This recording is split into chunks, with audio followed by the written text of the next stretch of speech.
আসসালামু আলাইকুম। এই গরমে কার মন চায় না যে একটু ঠান্ডা শরবত বা লাচ্ছি খাই। তাই আমরা চলে আসলাম পুরান ঢাকা বিখ্যাত সেই নাজিরা বাজারের বিউটি লাচ্ছির দোকানে। এসে আমরা অর্ডার করলাম, আমাদের লাচ্ছিটা দিয়ে দিচ্ছে। আমার ছোট ভাইকে বললাম তুই আগে খা। ও বললো ভাই দাও তোমার আগে ভিডিও করে দিই। তাই ওই ক্যামেরাটা ধরলো, আমি লাচ্ছিটা খাইলাম, খাইয়ে টেস্ট করলাম।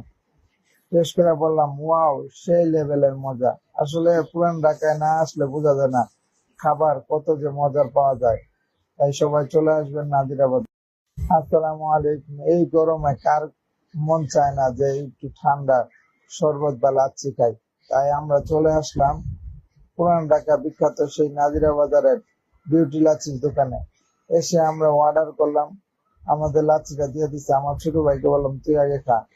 ও বললো ভাই দাও তোমার আগে ভিডিও করে দিই।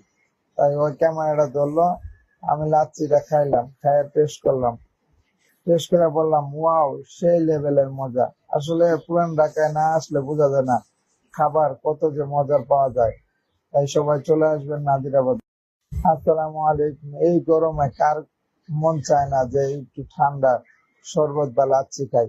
তাই আমরা চলে আসলাম পুরান ঢাকা বিখ্যাত সেই নাজিরা বাজারের বিউটি লাচ্ছির দোকানে। এসে আমরা অর্ডার করলাম, আমাদের লাচ্ছিটা দিয়ে দিচ্ছে। আমার ছোট ভাইকে বললাম তুই আগে খা। ও বললো ভাই দাও তোমার আগে ভিডিও করে দিই।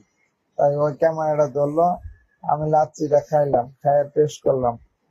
টেস্ট করে বললাম ওয়াও, সেই লেভেলের মজা।